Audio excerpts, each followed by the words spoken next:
Hi everybody, today I have for you a Kringle review of two of the new Fall Reserve large jar 2-wick candles that I picked up. And that is in the, let me get these the right way, that's in the pumpkin oud scent and the ambered apple walnut scent. Now these were not sent to me in PR, these are ones that I paid for actually with my own discount code. I got 15% off. If you would like to use my code, it's 3-wick Thesis. You will also get 15% off these reserve jars if they are full price. So these are two that I had kind of in my head when this release first happened of ones that I wanted to try. I was a bit on the fence about getting them. Then I gained my ambassador status and I was like, you know what? I'm just going to buy them. I'll review them and that helps you. It also will allow me to experiment with, I feel like being an ambassador reviewer enables me to buy things that I might not otherwise. So I did pick these two up. Y'all, I was so excited to burn them. I didn't even do an unboxing or a cold sniff. So I've already burned both of them and I have some things to say about them. So you'll see I've already burned them. So normally the jar would be full. Full to the top with very long curly wicks. If you're new to Kringle, the reserve jars all have the painted black vessel with the sticker only on the front. These are 22-ounce pours. I feel like they last for forever. It is up to 100 hours of burn time. It's 100% soy, and the wicks are always thin, curly, and super long on the first burn. I don't usually trim first burn, but I do usually trim each consecutive burn after that. Since I have this one in my hand, I guess this is where I will start. So this is the ambered apple and walnut. You have a beautiful picture of caramel apples on the front covered in, I'm assuming that's supposed to be walnuts. I always think of pecans when I look at apples like this, or peanuts, but I'm guessing those are supposed to be walnuts. And I feel like in general, the reviews I watched on this one were a bit of a mixed bag. And I think I was really struggling to like, would I like this one? What does it smell like? So it intrigued me, and for that reason alone, I was like, you know what, I feel like I need to pick this up and just give it a try. Scent notes on this are sweet apple, walnut, peach, which I'm usually not a fan of, caramel, praline, coffee, buttered woods. I'm just imagining walking through the forest and seeing butter smeared on trees. I don't know what that means. Whipped mocha, brown sugar, and amber. On cold. I feel like I get that butter note first. It feels very creamy. It feels very savory. To my nose, it gives me the energy of like you have melted some butter in the pan and you're about ready to make like a caramel sauce out of it. It's good. It's edible. It's very creamy. I feel like there's an apple note here, but it is really buried in the background. I do feel like I get an element of that, whatever the walnut note is in here. There's something a little bit nutty. I don't know that I would identify it specifically as walnut. I do not get the peach. It's very lactonic. Yeah, I don't get mocha.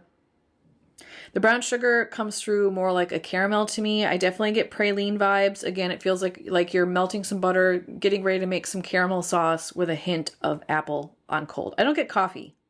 I kind of want coffee in here. There's nothing roasted or toasty. Yeah, there's nothing bitter in here that I would expect with the coffee note or the mocha note. It's just creamy, sweet, and a little bit nutty. On warm, this doesn't change a whole lot. It's kind of is what it is. You get what you get. You smell it on cold, you're going to get the same thing on warm. The apple, I feel like, becomes a little more present on warm, but it is still not the focus of the show here. It's sweet. It's a little bit tart. I feel like the walnut comes through more. It smells more like a ground walnut. It's a very strong walnut element that feels almost concentrated. So my mom used to have this like little hand grinder that she would grind walnuts in when she'd make fudge. And there's just this like powerful whiff that comes off of it when you're grinding nuts as opposed to chopping. I get that element. It's almost like a creamy nut element that comes through. The caramel is in here. It's sweet. It is not too cloying. It feels very milky, almost like one of those like milky Cadbury caramels to me. I feel like you get this picture for once with Kringle. You get a literal interpretation here, but not as much apple as what I might expect. I like it. It's really good. There is something in here that reads a little bit perfumey to my nose, although if you follow my channel and you've been watching me for a while, you know that apple notes sometimes read perfumey to me, which is why I'm not always a fan of apple scents. This one doesn't go too far. I like it. I feel like it's adding to the tartness of the apple. And then in terms of strength and throw, I would put this at a medium. Smaller space, I could get its presence. Up here in the open concept, I was burning it in my kitchen area. I could smell it if I was in the kitchen, but it doesn't at all fill the space of the open concept. And it did okay in the smaller testing area, which is the garage space where I normally test these. It's a converted garage, no window, door has been sealed off. You definitely got its presence in that room. Throw is good. No issues with elusiveness. It's not a creeper. It's just standard issue, good throw. I like this one a lot. I would absolutely reorder it. I've been enjoying burning it with not only my October rotation, which just finished, which had apple, but then this month is like gourmandy apples, like apple pie, apple crisp, all the like, you know, it's November, the holidays, apple vibes. This is going really well with that rotation too. So I love this one. I would rebuy it, and I recommend it if you like apple scents and you like walnut. The other one, pumpkin oud, y'all. So glad I picked this one up. And I was watching Amy's review over at, I can never remember the name of her channel. Is it Beloved Fragrance Finds? I think that's right. Sorry, Amy. It's a tongue twister for me too, so I always forget. But I was watching Amy's reviews. She liked this one. This was, I think, her favorite. And I was like, you know what? I'm just going to put it in the bag. It was a good choice. The scent notes on this are pumpkin, spice, amber, ginger, cinnamon, and cedar. On cold, it is very spicy, and I do feel like that wood note is present. It's a raw wood, and it is legit cedar. It smells like hamster cage cedar.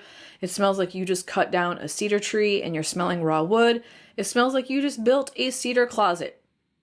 It's cedar. You're getting wood in this candle. But the spice is also kind of woody. It's like a cinnamon bark.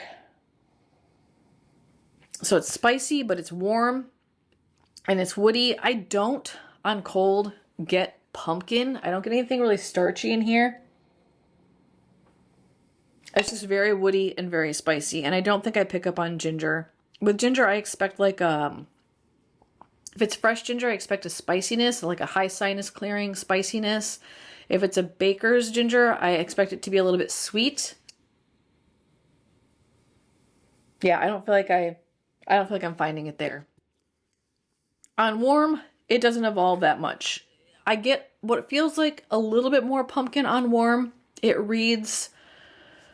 ends up reading almost like a delicious pumpkin bread, but a dry pumpkin bread. And I don't know if that makes sense, but I don't get like a moist cakey element.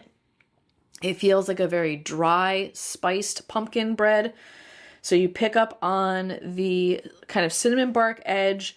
The cedar ends up reading really well with the spice. It's still woody, but it feels like an edible woodiness. I don't know if that makes any sense, but it made sense to me when I was sniffing it. It made me want to eat pumpkin bread, but not like pumpkin bread with the icing on top. It's just pumpkin bread, spicy pumpkin. I also feel like there's a cardamom note that comes through on warm that I don't necessarily get on cold. And it's reminding me a little bit of these cardamom rolls that I got when we were in Sweden. They're delicious, by the way. I'll put a picture up here of what they look like. So you get like a cardamom vibe that smells like those rolls. You get a little bit of like a pumpkin that feels fleshy and a little bit starchy that reads almost like bread. And then you have the woodiness and the spiciness that just feels like a very spiced pumpkin bread. It's delicious. I love it. I am pairing it with all of my pumpkin candles in November. I was also burning this with the pumpkin stuff I had going in October. This is a pretty good performer. I would say medium leaning towards strong. It's actually a better performer than the ambered apple and walnut was for me. I was burning this in the open concept again, it doesn't fill the open concept space, but it definitely also crept out of the kitchen and kind of into the dining area and into the living space here. So it's a little bit better throw in terms of this guy, the apple and walnut. And throw was, I would say, good. It fills the space, right? So as long as it's projecting, you can smell it. It's, in my opinion, strong for a Kringle Reserve candle. I've not had the best luck with strength on these. Recommend it if you really like woody spice with a little bit of sweet, fleshy pumpkin. It's unique, but you have to like spice and you have to like woodiness. All right, y'all, let me know below if you have any questions about these two candles. Also, if you picked up either one of these and have any insights you'd like to share, I would really appreciate that. I know my other viewers would really appreciate it. That's even if it contradicts something I've said here. Lets people know the possibilities that are out there for these two candles. If you like my Kringle reviews, give me a thumbs up before you take off. That lets me know, and also lets YouTube know that you engaged with my content and that you enjoy it. It will also help to feed you more of the stuff you like. And make sure you're subscribed if you want to see more of my reviews. I frequently do Kringle reviews. I also do Goose Creek and Bath & Body Works, so you don't want to miss out. All right, take care, and I will see you in my next video. Bye, everybody.